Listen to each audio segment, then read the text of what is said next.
Welcome to Canada. This is what our cities look like. When I mention to another Canadian that our cities are hideously ugly, most people are either insulted or they just think that I'm a weirdo for even noticing. At least if they're insulted, you know that they see their environment as an extension of themselves, as one should, and hence why they take my criticism of their surroundings personally. But it's not meant as a personal insult, it's just an objective observation of a space that we both share. Our standards are so far gone that most people will defend this ugliness, perhaps because the external has been made internal, who knows, but most often there's just a casual, things just are the way they are. And why do you care? And what are you going to do about it? Well, I have a lot of ideas. I have a few, for sure. And but until then, I'm going to make this video and just hope that people share it. So first we need a little bit of context. It's difficult to have a conversation with somebody about art and beauty when they've been drowning in a type of architecture called brutalism. That's right, it's called brutalism, the stuff that we see everywhere. Brutalism, that's their name for it. Stripped of anything decorative or meaningful, this architecture is favored by postmoderns and communists as a weapon against the people. The purpose of its construction is to foster alienation and atomization, and it really works. It works really well. It's very effective. This architecture is an expression of open hatred against humanity, and classical European architecture, whose purpose was to elevate the soul, is the primary victim of it. A key argument against building something beautiful is that it's simply too expensive. That's the thing. It's just, oh, well, we can't do this. It's too much money. It's too expensive. Oh, imagine how much that cost. But the thing is that beauty pays for itself in countless ways, including financial. The endless, hideous third world strip malls of Canada are on nobody's must-see bucket list. Considering how we now have modern materials and construction methods, even 3D scanning and printing of industrial materials, there's no excuse to not choose the beautiful option. Inevitably, I'm told that Canada, like America, is just simply too young for grand, beautiful architecture, and that somehow, given enough time and enough immigration, Walmart will transform into something meaningful and transcendent. But here's the catch, and here's the crux of this video. We did have incredible, epic architecture similar to what one sees in areas of the old world that are still European, and almost all of it has been systematically, intentionally destroyed. Let's just step back and look at Toronto. Like nearly every single major city in the New World, in the late 1800s, Toronto suffered a devastating fire that destroyed most of it. Every major city had one of these fires. Every one, from Buffalo to Vancouver to New York to Toronto.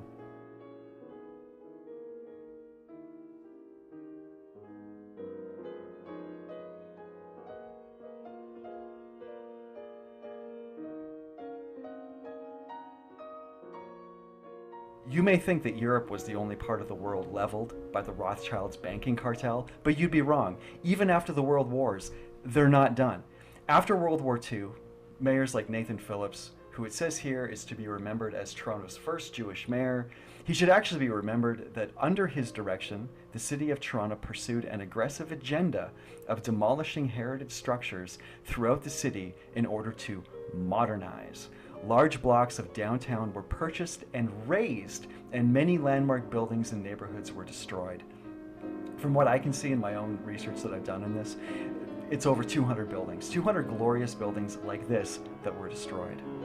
This happened across the continent. Every major city was razed to the ground. We're only left with fragments of what was.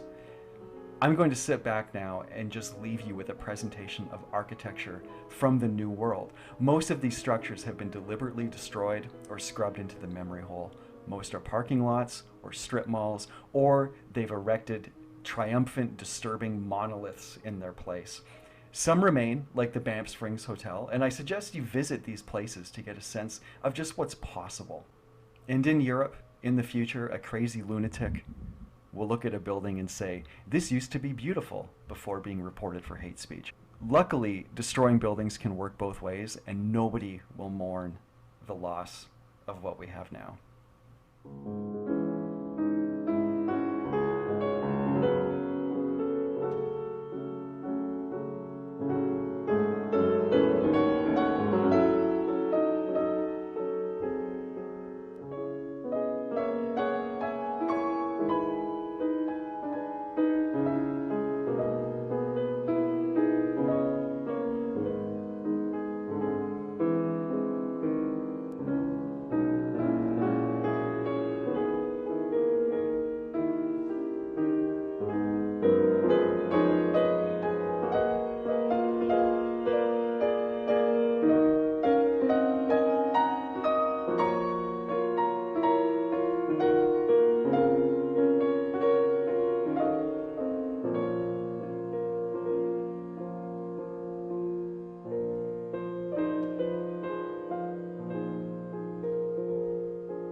Trust me.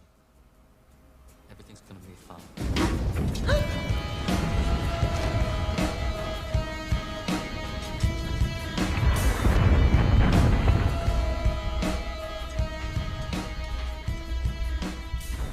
You met me at a very strange time in my life. With your feet on the air, your head on the ground. Try to stay and spin it, yeah.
Bye.